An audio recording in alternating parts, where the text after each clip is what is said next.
Chapter 8.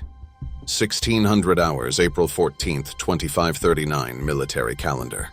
Metrome system, orbital descent, planet boundary. Arthur and team began their descent toward the planet in their Pelican dropship, all tense in their stances as the craft barreled toward its objective. Their suits compensated for the high G movement through Boundary's atmosphere by stiffening the servos in their armor's knee joints. The three super soldiers huddled next to him in the middle of the drop bay weren't actually tense or anxious. In fact, his onboard computer displayed TeamBio on his heads-up display. Their heart rates weren't even elevated. In terms of insertions, this was probably the calmest he had in years. More often than not, there was hot plasma striking the battle plates on whatever ship he was inserting in. A nice change of pace for once. He worked his way forward and toward the cockpit.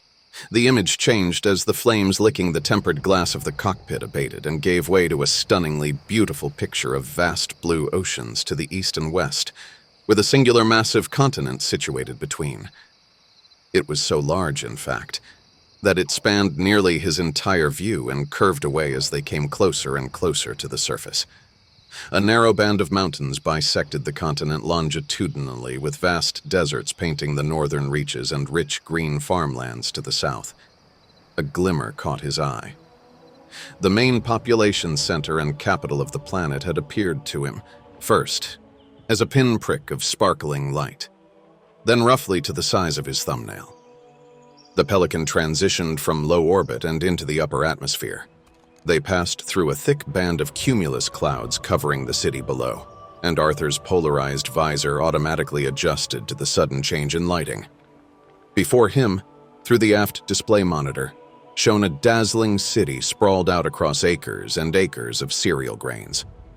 The planet's capital, Salvation, quickly went from a thumb-sized image in the display monitor to an image filled of a sprawling cityscape filled with skyscrapers, brutalist government buildings, bustling city squares, agricultural centers, and a surprising amount of traffic in the air from both civilian craft and militia second-hand military vehicles.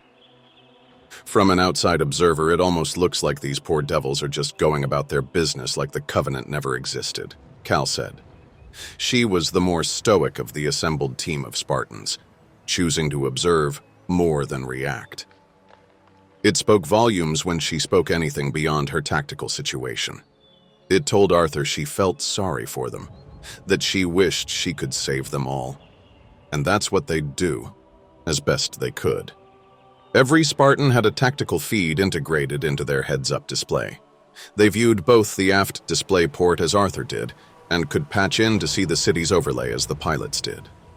Upon closer observation, each team member could see groups of militiamen across several obstacle points to corral traffic and provide guidance and explanations to the worried masses of citizens. There were sandbags creating levees in the tributaries, quick-crete barricades erected around major highways, and each civilian vessel had some sort of luggage strapped anywhere the owners could find to transport their material goods in a vain attempt to be more comfortable. The Pelican began to level out as it streaked at Mach 200 of meters over the skyscrapers. Solomon looked over to one of the ODSTs sitting next to him in his jump seat. He had, like the rest of the Spartans, overheard the Hell Jumper whispering to his buddy about the freaks they were ordered to deploy with. Solomon tilted his head over to the trooper and tapped the side of his helmet where his ear would be. "Now that's not very nice, gentlemen," he said sarcastically. "How are we all supposed to play nice like that?" The pair both had their vacuum-ready, full-seal ODST standard-issue drop helmets on, but their visors were depolarized at the moment. Arthur looked over and saw them both turning red in the face, embarrassed. "Sorry, sir," one of them remarked. Arthur's computer recognized his query and displayed the trooper's name and rank by the time he could finish the thought. "It's just we've heard some rumors from some buddies at 7th Battalion." "Forget about it, Lance Corporal," Solomon said with a soft tone. "We're all on the same team." He reached up toward his jawline and pressed two gauntleted fingers to his helmet's seal to remove the helmet. As he did so, dreadlocks fell lazily behind his head. He had a wide nose and wide face, and a small scar below his right ear with a goatee, maintained neat and clean on his chin. Hazel Eyes looked down at the troopers with a slight crinkle as he smiled and donned the helmet once more. As Solomon finished his sentiment, the pilot spoke over the troop bay. "Secure all loose gear. Crew chief, prepare for disembark," the pilot said in the typical cool, steady voice ingrained in them from flight school. "Welcome to Boundary, ladies and gentlemen. The local time is 1600 Zulu. The temp is a balmy 74 degrees. Please buckle up for our final approach to the flight line." The banter got a few laughs out of the Marines and the crew chief. Good, Arthur thought. Keeping morale high and the team in good spirits would play a large part in their success. Their mission would be tough. While the regular militia would be reinforcing hard points around the city and conducting direct action missions against the Covenant, Teal Force would be assigned to reconnoiter, sabotage, and supplement ground troops whenever feasible. The loading ramp began to descend behind Arthur, filling the troop bay with blinding light as the Pelican descended over the blue waters on the west side of the city. Salvation was not only known as the capital of Boundary, but had a sizable fishing presence as well. The city was just a few miles from the coastline on the massive supercontinent called Resilience, where there were calm littoral waters and fertile deltas. The dropship passed over several fishing villages, with awestruck denizens as the fleet of Pelicans and other support craft skimmed the water during their approach. The Pelican finally came to its final destination and hovered over the landing pad, spraying the personnel gathered there with hot air and debris. "Teal Force, fall out," Arthur said over squad comm to the dozen or so ODSTs with him, including Solomon, Cal, and Sheila. Arthur strode up to the welcoming party lined up farther beyond the flight line.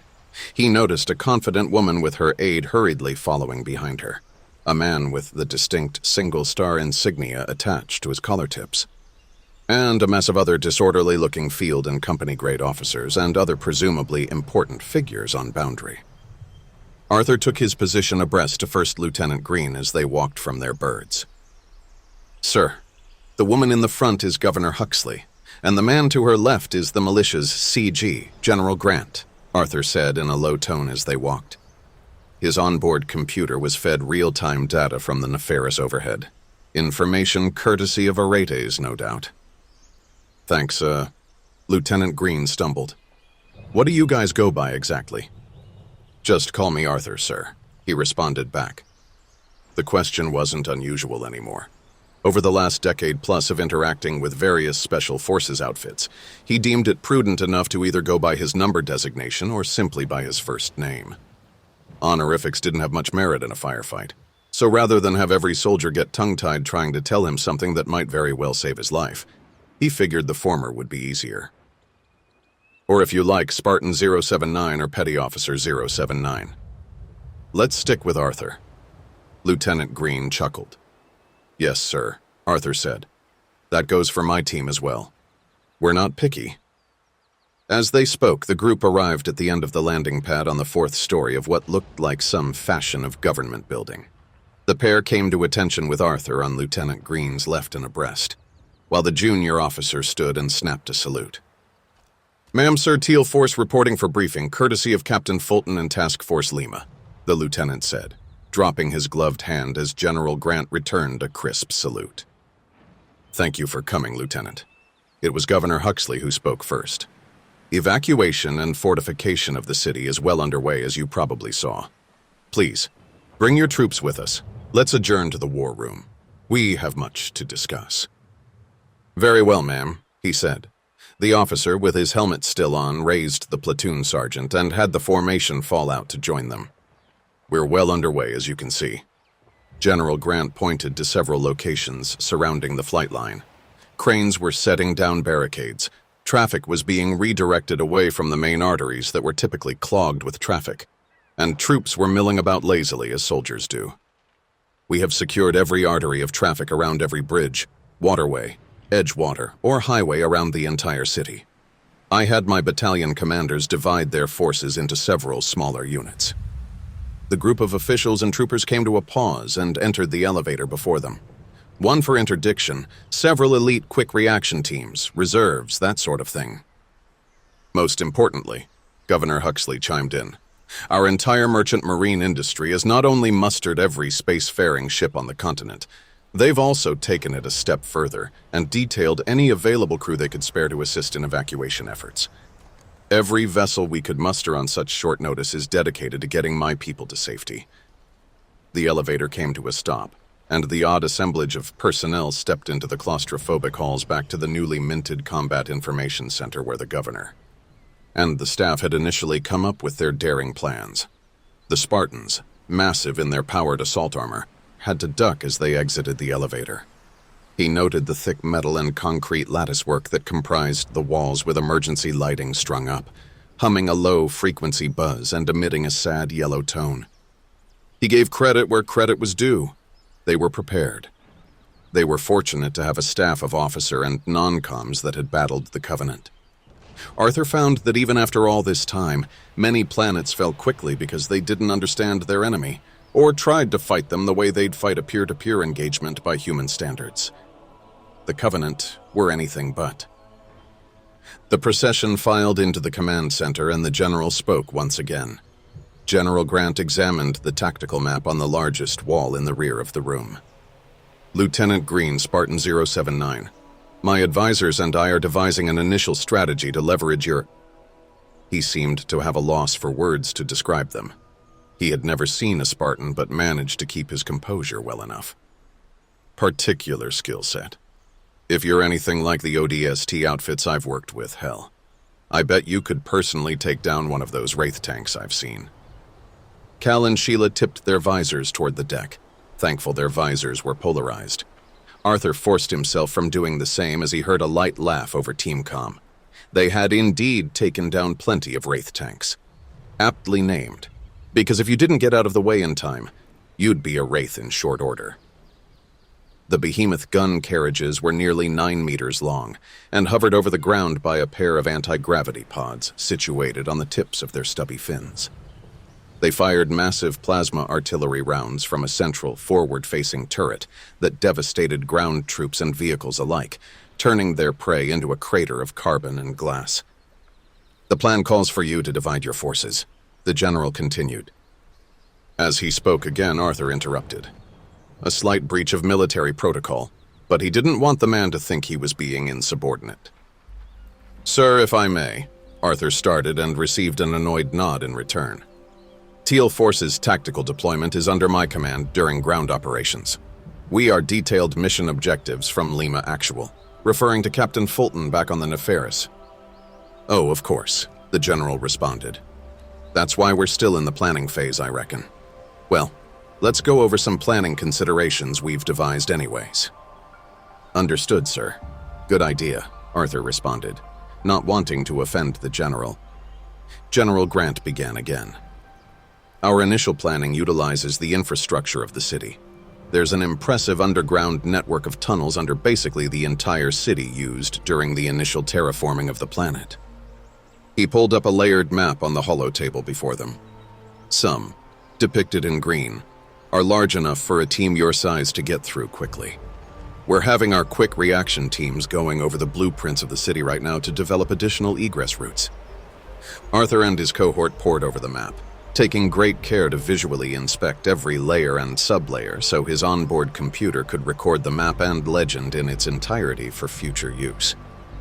Sir, how much ordnance do you have on hand?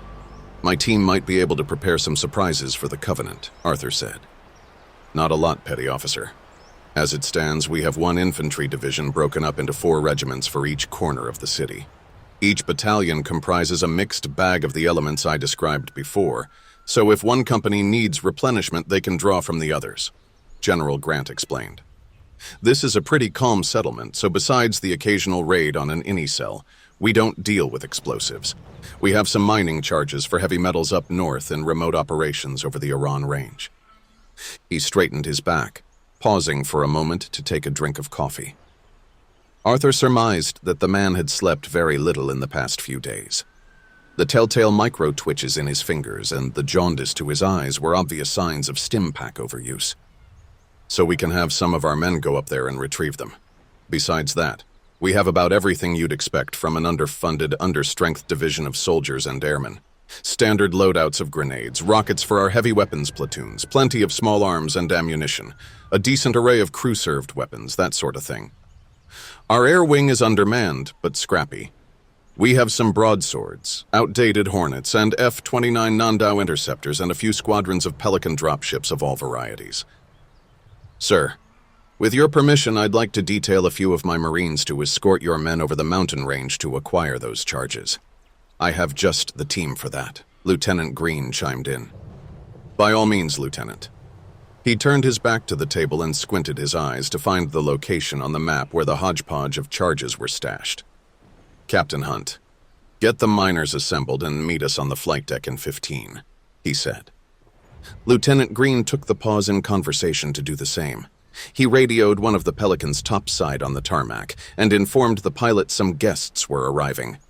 Next, he turned to Staff Sergeant Thompson and instructed him to get their demolitions team ready to move.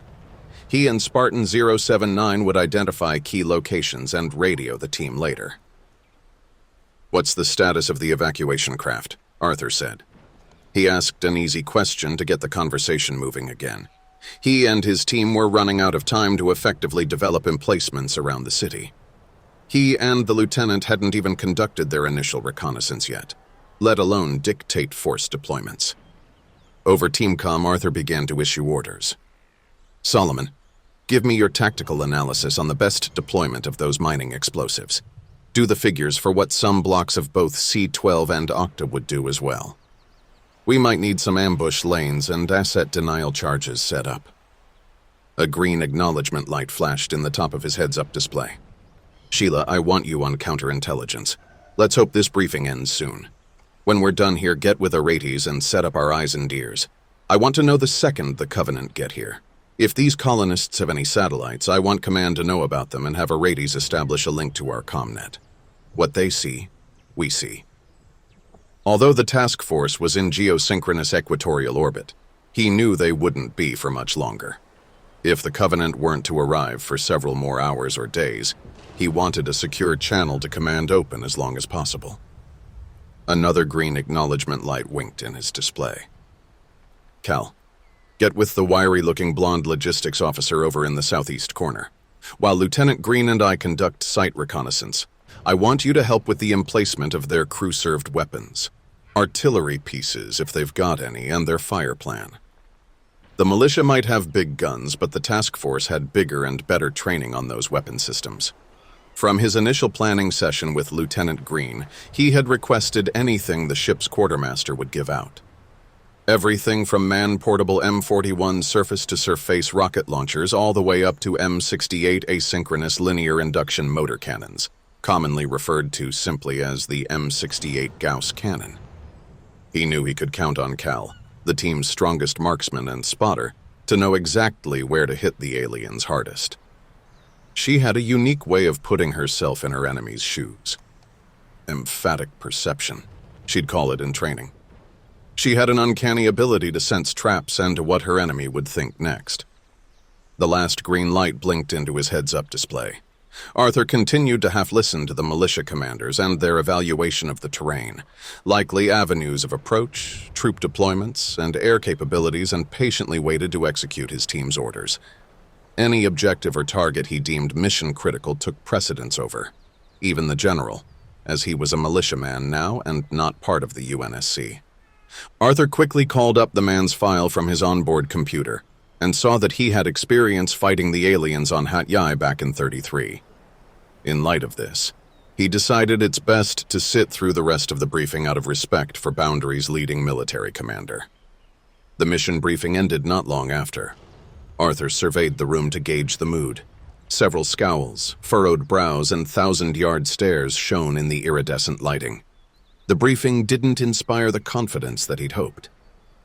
Teal Team, fall out, Arthur ordered over TeamCom and turned to Lieutenant Green. Sir, I've given my team their objectives.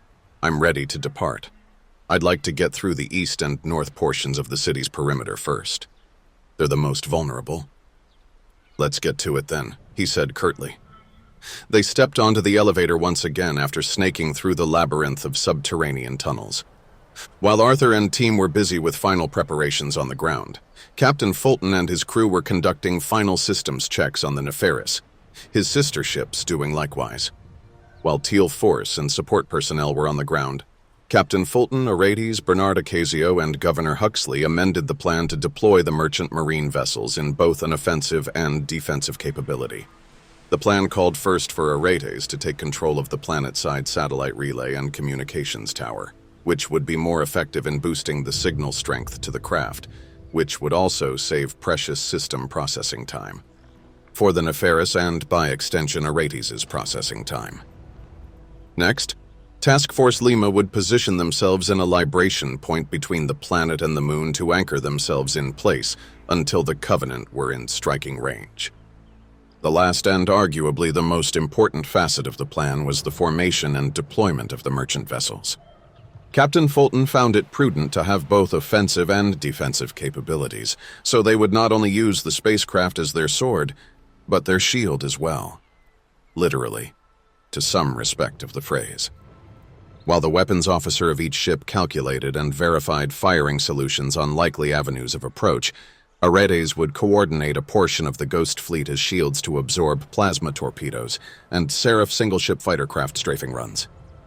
As the task force finished deploying their troops, equipment, and vessels, they moved freely to position themselves in Libration Point 2 of the planet system. This position, located on the dark side of Tarvos, was well suited for the ambush. It was tidally locked, meaning they wouldn't have to burn fuel and not betray their position through thermal bloom against the absolute zero backdrop of space. Additionally, it was large enough to mask the entire task force and merchant vessels from a 195-degree cone from active and passive sensors. Captain Fulton informed his crew to deploy their Clarion spy drones to Libration Point 1, located between the planet and moon. This would afford them eyes on the enemy the instant they got within extreme sensor range, while the task force had eyes set rearward and away from boundary. Somewhere off in the distance of the solar system, he knew, lay the Death's Hand. He had instructed Captain Keller to find a nice rock and hide under it. This, coupled with the spy drones, would allow his ships to hit fast and hit hard. There was no other way they would survive otherwise. "Lieutenant Emilio," Captain Fulton said, "raise our prowler, please." He had just finished up discussing with Aretes the final calculations needed for the merchant vessel's velocities to overcome the inertial force of the satellite's gravity and take up positions with the least amount of gravitational influence. "Captain Keller, I presume you found a homey new place to relax?" He chuckled. "Sir, we're 20 astronomical units from the star behind the last planet in the system," she replied. "We'll catch damn near anything that lands either on this side or yours, switching to tight beam from here on out. A wise strategy to avoid detection. While Task Force Lima harassed the Covenant Navy, the Prowler would sit back and record, observe, and, if any target of opportunity arose, pull a few tricks out of their sleeve to do some damage." The Death's Hand was en route to the farthest planet in the system, laying a breadcrumb trail of comboys along the way.